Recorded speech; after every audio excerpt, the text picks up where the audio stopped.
You might have been disappointed with his season, but there is no way the New Orleans Pelicans are going to trade CJ McCollum, and it goes beyond his on-court production. It's a Wednesday episode of Locked On Pelicans. Let's go.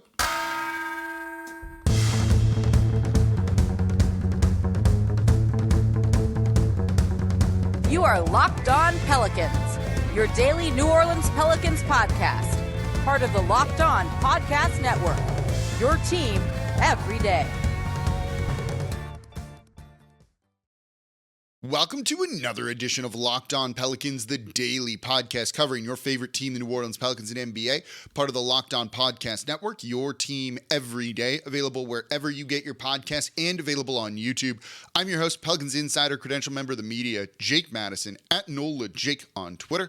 Here with y'all on this Wednesday, and we are looking at CJ McCollum in today's show and why the Pelicans aren't going to trade him and why you don't actually want him traded, even if you think you might. We'll break it down from a couple of different angles. In today's episode of Locked On Pelicans is brought to you by eBay Motors. For parts that fit, head to eBay Motors and look for the green check. Stay in the game with eBay's Guaranteed Fit, ebaymotors.com. Let's ride. eBay Guaranteed Fit only available to U.S. customers. Eligible items only. Exclusions apply. And of course, thank you for making Locked On Pelicans your first listen today and every day. We're here Monday through Friday for y'all. No one else comes to you like this, part of the Locked On Podcast Network, your team every day, talking about the biggest things that you want to hear, just intelligent Pelicans talk every single day, even in the offseason. There's no days off here. You still want to hear about the team? We're talking about the team right here. Subscribe wherever you get your podcast. Tell a friend about the show. And if you want to support the channel, become an everydayer. Listen Monday through Friday. Tomorrow's show, I want to look at Joel Embiid winning his first MVP award and how Zion Williamson could follow a very similar path to Embiid's career. Wouldn't that be great? Friday is going to be what would happen if the Pelicans get the number one overall pick. And the other way to support the channel, comment down below. So let's get into it with CJ McCollum. He had, and I agree with this, a slightly disappointing season. The numbers look good. The numbers look pretty good. We'll get into more of the numbers and the on-court production in the next segment and what needs to change, what he needs to improve upon there. But one of the main reasons why the Pelicans aren't going to trade him has nothing to do with his on-court production. It has everything to do with his off-court impact and impact in this Pelicans locker room. This is a guy that other players should emulate and try and follow. And the Pelicans need someone like that, and CJ's not perfect at this, in this locker room. As I've said, and if you're an everydayer, this has been a theme every day pretty much on the show, and it's going to be a theme the entire offseason. It's going to be a theme next season too. This Pelicans team needs to have Zion Williamson playing. Not missing games, playing and on the court. Brandon Ingram, same thing. This Pelicans team needs to have him on the court and playing, and missing 29 straight games isn't going to get it done. Simple as that. Nothing else matters. Other things matter. Let's be honest. They matter. You make some trades. There could be some coaching adjustments, all of those things. But this team and their success is going to hinge most on Zion and Brandon Ingram. Simple as that, like full stop. Right? That's the offseason. Get those guys healthy, get them on the court, and find ways to keep them on the court. That's what this Pelican season is going to come down to doing. Guy who can help that is CJ McCollum. This is a guy that is having surgery on his thumb and could have needed surgery on his shoulder. And he played in 75 games for the Pelicans this past year. Of all of their main guys other than Valanciunas, and we're not calling Valanciunas kind of one of the main guys, right? That is the most.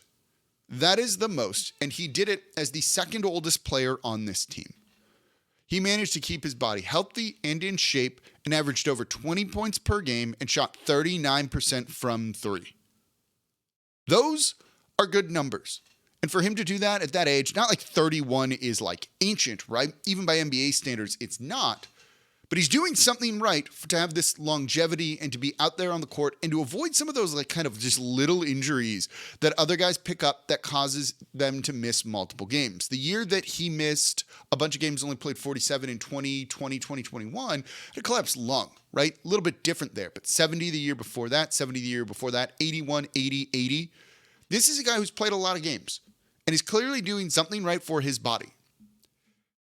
Teach that get it through to Zion Williamson and Brandon Ingram. You go back to that interview with Dime or Slam, I forget which magazine it was, where he talks about how he stretches and that helps keep him in shape and ready to go and keeps him from avoiding some injuries. And you saw Brandon Ingram and Brandon Ingram and Zion Williamson kind of laugh at him and be like, yeah, that dude stretches. It works. It works. Of those three who missed the fewest games, CJ. He needs to be that guy in the locker room, really setting the tone and building the culture.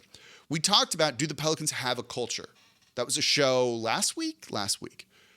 And I said, they have the inklings of one, the makings of one, but you need someone to be able to enforce that. The Heat have a culture because Udonis Haslem has been there for 20 years, keeping dudes in check. Go look at any interview with him and the way he just is imposing his will on anyone who steps in, rookie, veteran, what have you. And it helps that he's been there for a long time, that he's the trust of the coaching staff, that he's won at a high level, and he plays his role, and he's always ready to go, even if he doesn't play. So now that CJ has been here for a full year, over that now, it's time to kind of establish yourself as that person. This is where he, personally, I think, needs to grow. We know he's not the most vocal leader, right? Like, he's not going to go get in guys' faces in the locker room and be like, you need to get in shape. You need to practice harder. You need to take this seriously, and kind of just not bully them isn't the right word, but be that imposing figure. And the Pelicans lack that, I think, in their locker room right now. It's time for CJ maybe to try and be that person, because if he can get it through to Zion, if he can get it through to Brandon Ingram, this team has a chance to be really, really special. We know that. They were first in the Western Conference. I think this is the year that it's time for CJ McCollum to step up and be that vocal leader in the locker room. You know, we heard when things weren't going too well for the Pels that they were trying to have like some talks, and, you know, he even said after a game or before a game, you know, we kind of hashed out all of this stuff. We figured it all out. We had some talks and accountability and all that. And then they went and lost like 2 more games right after that. Clearly that type of conversation didn't work. Maybe there needs to be some yelling, some screaming, and those sorts of things to get people to really see what it is. He's a leader. A non-vocal leader, but is that going to get through to Zion Williamson? I'm not sure. But anything that you can do to get through to these players, to get them to take this more seriously, and Zion will this offseason. I don't doubt that he's going to come into training camp, preseason, in like the best shape of his life again, like he did last year. He did it. It's everything after that that you're really concerned about. So what can CJ do to help with that? And what can CJ do to help prevent an injury like that from happening? Is it stretching? Is it other things during the season? That's going to be CJ's job. That's why you can't trade him. This is the one guy, I think, in this locker room that can do that and have that kind of impact on those other players that need to. And that's, I think, a big reason why you won't see the Pelicans trade CJ McCollum. There's some other reasons, too. There's more scoring potential. There's a better season in store for him if used correctly. What does that look like? Let's talk about that coming up here next in today's episode of Locked On Pelicans. Before we get to that, though, today's episode of Locked On Pelicans is brought to you by BetterHelp.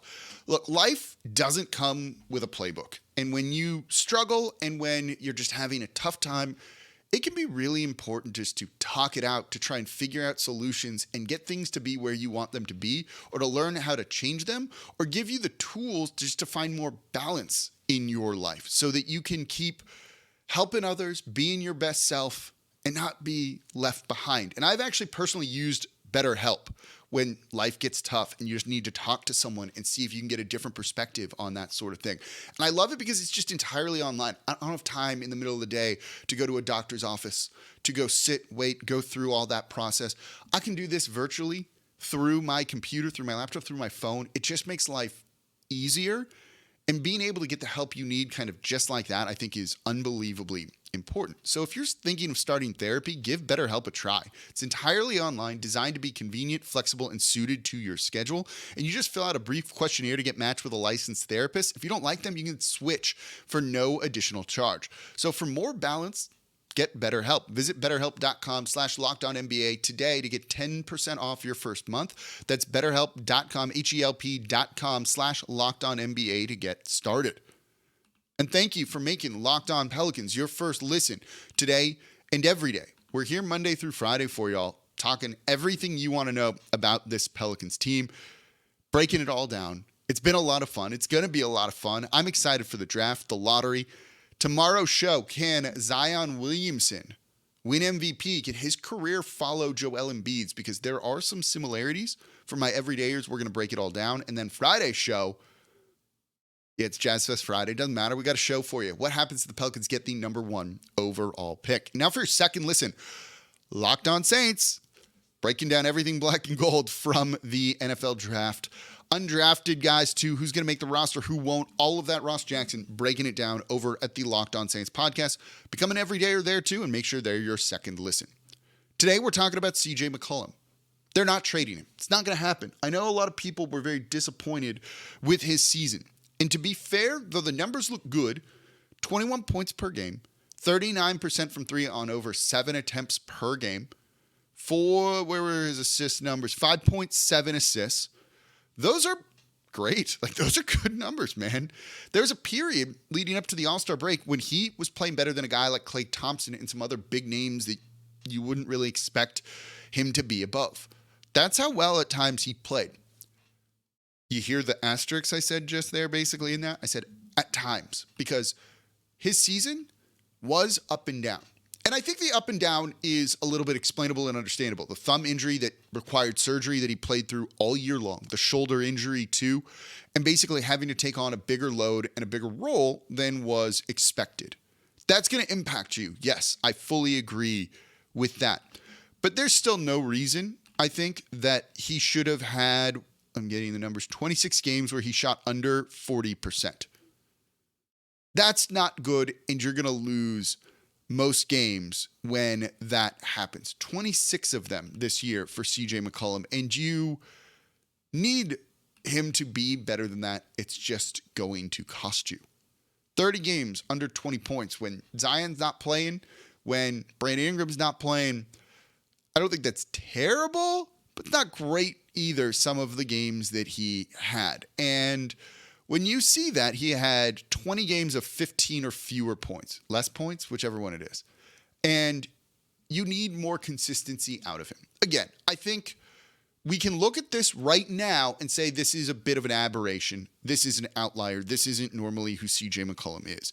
It's 31, but it's not that old in the NBA. And for a guy that takes care of his body, that still put up over 21 points per game, and did it on 18 shot attempts. So it's not bad efficiency there. It's not amazing, but to give you assists and to give you 39% from 3 too, which is right in line with his career numbers, and to do a lot of those unassisted and catch and shoot situations, which is something that the Pelicans need too, I think that ends up being okay. Now, he was more of a catch and shoot guy than an unassisted guy and off the dribble 3-point shooter than he's been in seasons past, but that's kind of what you want from him. And that gets into what needs to change a little bit for CJ McCollum and his role going into next year. This is a team that brought him in to be a third option. And this year, he was at times either, plenty of times he's the number 1 option or at least the number 2 option. How many games was he truly a third option offensively for the Pelicans? So all of a sudden you have a guy that is taking on a larger role than was initially planned, and it doesn't always lead to great things. And with the Pelicans lacking another pure point guard and CJ having to play that role, we've seen that that's just really not the role that he should be playing. He's better as a 2 guard, as an off-ball guard, and I get that maybe he wants to play on ball more. It's time for that to kind of end. And the good news is it does end if everybody's healthy. If Zion's out there, if Brandon Ingram's out there alongside CJ McCollum, everything's good. Everything's good. And this team will be just fine. And if both those guys aren't out there, does it really matter? Does his role really matter? This team can be good enough. They can be 500, maybe a little bit above that with CJ McCollum leading the way with Trey Murphy and some of these others. And I want to get into Trey Murphy next week. But it comes down to, as I've been saying, there's a theme here. Zion and BI. And CJ will be just fine as a catch and shoot guy doing his thing when that's the case. But when you don't have that out there and CJ is forced to play a style of basketball that's just inefficient, one of the things you look at when you look at his shot profile this year and the way defenses are able to just key in on either BI or CJ, right, when Zion's not out there. Zion's the key to everything. He took 13% of his shots were from 16 feet to the three-point line. He shot on that 32.7%. That number's atrocious. He shot 56% last year for the Pelicans from that. The year before in Portland, he shot 50.9%, 50.3% the year before. This is easily the lowest since he's played like significant minutes in the NBA. And a lot of that was because there wasn't really just much of an offense design, because you take Zion out there and things fell apart, and that's kind of on the coaching staff to really try and improve upon and maybe have a contingency offense or something like that, or just a more fluid one in general. He got doubled. They gave him no room to drive to the basket, and he had to take a long contested mid-range jumper, and he shot poorly on him, like most players do. This is exceptionally low for him, though. Again, aberration? I'm willing to call it that right now, versus this being the new normal until we see another season of this, and then we go, okay, we got a problem. He was taking way fewer shots at the rim this year, from 0 to 3 feet, than he has in the past. And probably because defenses just walled that off with no Zion there, and they weren't really able to get Jonas Valanciunas in there, and it just led to an inefficient shot profile, inefficient shot selection for CJ McCollum, and he missed those shots. Add those guys in, this fixes it. He can take more threes. He can do other things, and you don't need to worry about this nearly as much. So if the Pelicans slot him into the right role, bring in another point guard to help run the offense, pair it with him in the backcourt, maybe that's just Jose Alvarado, all of these things start to get fixed, and CJ slots into his right role, does that role really well because he's very capable of doing that, shoots a little bit better from certain areas. We're not going to be complaining about him next season. It's banking on health, but that goes to the first segment of, well, you need this guy to get it through to these other players. But there's another reason why CJ McCollum's not going to be traded by the Pelicans. Not just that I think he fits and the team thinks he fits either. That has to do with his salaries, that good or bad, and the position that the Pelicans are in. Let's get into that coming up here next in today's episode of Locked On Pelicans. And thank you for making Locked On Pelicans your first listen today and every day. Break down the team here like no one else does, completely free. There's no paywall. You don't have to pay money to listen to Locked On Pelicans. It's free wherever you get your podcasts and on YouTube. And we're here every single day. You know there's going to be a new show whatever time you listen. Consistency. Trust me, I've done a lot of shows. A lot of shows. I don't have the numbers in front of me. Maybe I'll say it in tomorrow. I could probably look it up right now as I'm spinning the wheels here talking. But it's a lot of shows. And notice it's here every single day unless I'm like sick or an emergency happens and things like that. I even tough it out when I am sick. You hear me on there. So please subscribe wherever you get your podcast. I have done of Locked On Pelicans 1,456 shows. This is my 1,457th show. We're here. Subscribe. And if you want to become an everydayer, tomorrow, talking about Zion winning MVP, following Joel Embiid's footsteps, and Friday is what would happen if the Pelicans get the number 1 overall pick. We're talking CJ McCollum right now, though.